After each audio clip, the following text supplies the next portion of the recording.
Bom, essa questão 9 da URGS diz o seguinte: observe o sistema formado por um bloco de massa m comprimindo uma mola, figura abaixo. Considere a mola como sem massa e o coeficiente de atrito cinético entre o bloco e a superfície igual a μc. Tá?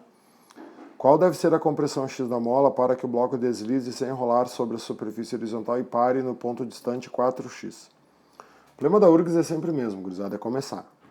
O que tem que entender dessa questão?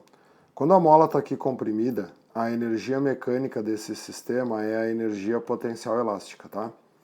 Quando tu solta, essa energia potencial elástica vai se transformar em energia cinética, porque a mola vai dar para o bloco velocidade.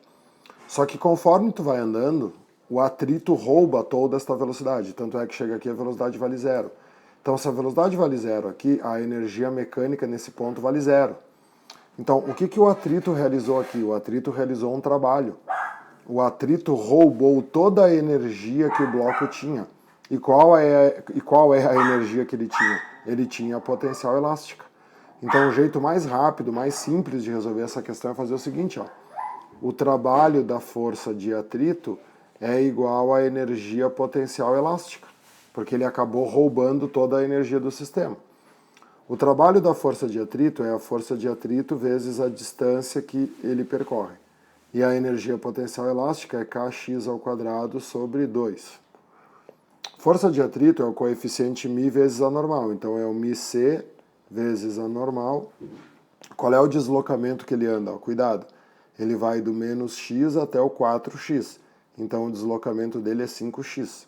Talvez essa seja o pega-ratão do exercício.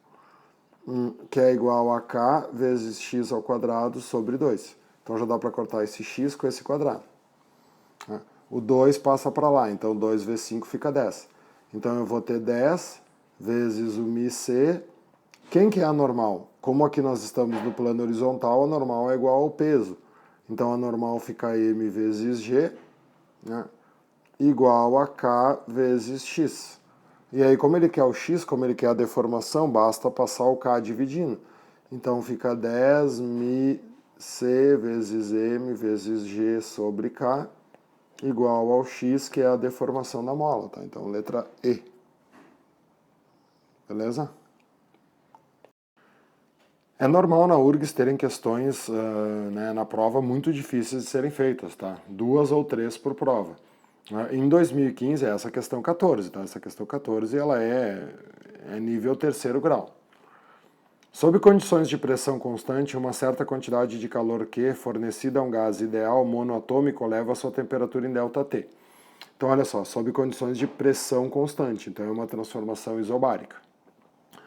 Quanto calor seria necessário em termos de Q para produzir a mesma elevação de temperatura ΔT se o gás fosse mantido em volume constante? O que é volume constante? Isocórica.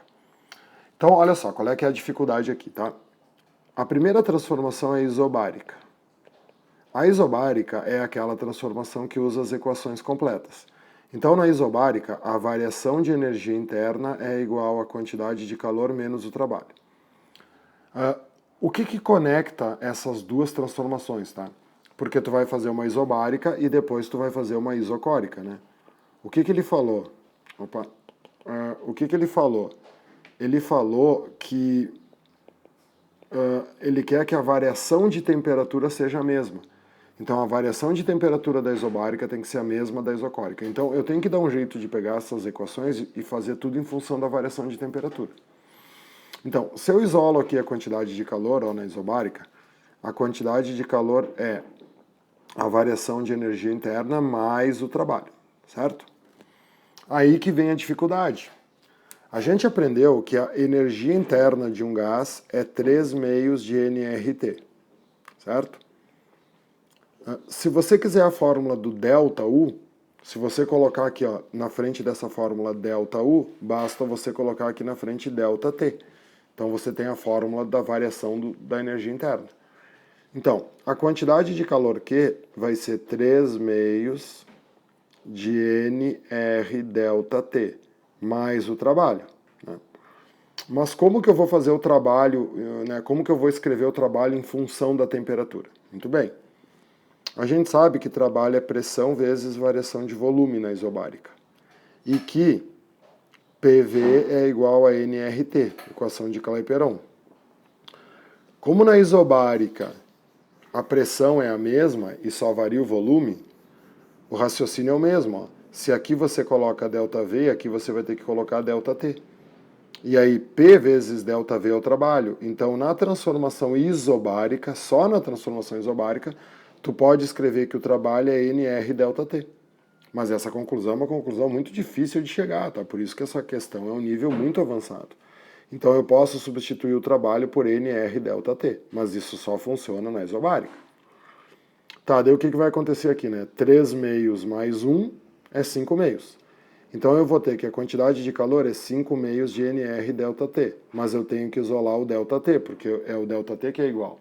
Então se eu isolo o ΔT aqui, o 2 passa para lá, fica 2Q sobre 5NR igual ao ΔT. Beleza? Achei o valor do ΔT. Isso tem que ser igual. Só que numa transformação isocórica, então vamos separar aqui, ó, não tem trabalho, né? Ela não varia de volume. E aí, a variação de energia interna é igual ao calor que tu dá para ela. Vamos chamar esse calor de Q', né? Porque ele é diferente lá da isobárica. Eu já descobri o que é o ΔU, já sei o que é o ΔU. O ΔU é 3 meios de NR∆T, que é igual ao Q'. Mas o ΔT é esse valor aqui, né? Que a gente viu antes. Então, 3 meios de NR vezes 2Q dividido por 5NR é igual ao Q'. Uma questão muito difícil, pessoal. Então, olha só, tu corta o NR, corta o NR, corta o 2 e corta o 2, tu vai ter que 3/5 da quantidade de calor vai ser o calor que tu vai usar na isocórica para produzir a mesma variação de temperatura. Dinamarca. Essa provavelmente era a mais difícil da prova de 2015, tá? A questão 18 diz, 2 campos, um elétrico e outro magnético antiparalelos. Bom, o truque está aqui, ó. O que quer dizer antiparalelos? Antiparalelos quer dizer que eles têm a mesma direção e sentidos opostos. 2 vetores antiparalelos são mesma direção e sentidos opostos. Se não soubesse isso, não tem como fazer a questão, tá? Coexistem em uma certa região do espaço. Uma partícula eletricamente carregada é liberada a partir do repouso em um ponto qualquer dessa região. Assinale a alternativa que indica a trajetória que a partícula descreve. Então, olha só. Existem 2 campos, o elétrico e o magnético. Tu vai botar uma partícula ali no meio. Essa partícula pode estar sujeita a 2 forças, a elétrica e a magnética. Vamos começar pela magnética. Força magnética é bem-vindo, querido seno do ângulo. A gente sabe que para existir força magnética tem que ter velocidade. Aqui diz que a partícula foi lançada a partir do repouso, então a velocidade inicial vale 0. Então, no início, não tem velocidade. Se não tem velocidade, não tem força magnética. Então, imagina só. Tu tem uma região do espaço que tem um campo elétrico para direita. Nessa mesma região tem um campo magnético para a esquerda. Certo? Não vou botar os dois juntos para não ficar poluído, mas eles estão juntos, no mesmo lugar, né? Então isso aqui é o vetor E, o campo elétrico, e isso aqui é o vetor V, o B, o campo magnético. Tu pega uma partícula carregada, ele não falou se é positivo ou negativo, não interessa. Imagina que eu bote aqui uma partícula positiva, tá? O que a gente sabe? Como ela foi abandonada, não tem força magnética, mas tem força elétrica. Se eu escolhi que é uma carga positiva, a carga positiva sempre anda a favor do campo elétrico. Então, uma força elétrica vai agir na partícula e ela vai começar a andar. Como ela é positiva, ela vai começar a andar na direção do campo elétrico. E aí a velocidade dela vai começar a aumentar. E aí, quando a velocidade dela começa a aumentar, pode ser que surja força magnética. Pode ser que surja. Só que também não vai surgir, porque, olha só, a força magnética precisa de ângulo. E o que está acontecendo aqui do jeito que eu fiz aqui?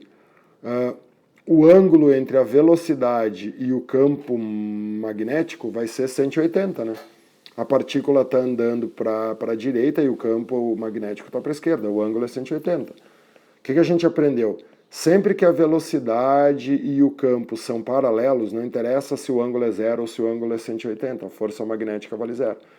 Então, durante o movimento dessa partícula não vai ter força magnética, só vai ter força elétrica. E a força elétrica vai manter a partícula numa trajetória retilínea. Então a resposta é que ela vai continuar numa trajetória retilínea. Beleza? E a questão 19 também é uma questão complicada, tá? Essa prova da URGS de 2015 ela foi uma prova com várias questõezinhas difíceis. Um campo magnético uniforme B atravessa perpendicularmente o plano da figura representado abaixo, direcionado para fora desta página. Então olha só, nessa página aqui existe um campo magnético saindo. O fluxo desse campo através do circuito aumenta a taxa de 1 Weber por segundo. Então olha só, através desse circuito tem um fluxo que está aumentando, o fluxo está variando. Tem que se lembrar que Weber por segundo é a mesma coisa que volt. Então, a variação do campo está produzindo 1 volt nesse circuito aqui, tá? Nessa situação, a leitura do amperímetro apresenta em amperes. O problema dessa questão, a dificuldade dessa questão é que vão existir duas correntes. Olha o circuito aqui, ó. Já existe nesse circuito uma bateria, né, uma força eletromotriz de 3 volts e uma resistência de 2 ohms. Então, se não existisse o campo magnético, já existiria uma corrente. URI. O U vale 3 volts, a resistência vale 2 ohms vezes I. O I vai dar 1,5 amperes, 3 dividido por 2. Só que esses 1,5 amperes estão indo aqui, né, saindo do polo positivo, sempre corrente no sentido convencional. Então, essa corrente que eu acabei de calcular é a corrente produzida pela bateria. Só que vai existir nesse circuito uma outra corrente produzida pelo fluxo magnético. Tudo isso aqui, ó, todo esse circuito, né, todo o circuito aqui, ó, ele constitui uma espira. E essa espira tem um campo saindo, e esse campo saindo está aumentando, né, a taxa dele está aumentando a razão de 1 Weber por segundo. Aí o que eu ensinei vocês? Tem que transformar naqueles desenhos da lei de Lenz. Então a gente desenha uma espira e desenha o ímã em cima, certo? Beleza. Se o campo está saindo, tá vendo? Se o campo está saindo da espira. Então isso aqui é um polo sul, né? Agora eu tenho que determinar se o ímã sobe ou se o ímã desce. Como o fluxo está aumentando, fluxo aumentando é a mesma coisa que o ímã se aproximando. Se o sul se aproxima, a espira quer que ele se afaste, então ela cria aqui um sul. E aí, criando aqui um sul, eu tenho uma corrente no sentido horário. Então, a corrente criada pelo campo magnético e a corrente criada pela bateria são opostas, elas se opõem. Quanto vale essa corrente aqui, ó, que o campo magnético cria? URI de novo. A gente já viu que 1 Weber por segundo é sinônimo de volt. Então, 1 Weber por segundo é 1 volt. A resistência é 2 vezes I. O I vai dar 0,5 amperes. Então, essa corrente aqui, ela vale 0,5 amperes, no sentido oposto da outra. Então, elas se atrapalham, se subtraem. Então, esse amperímetro aqui, ó, ele vai marcar 1,5 menos meio.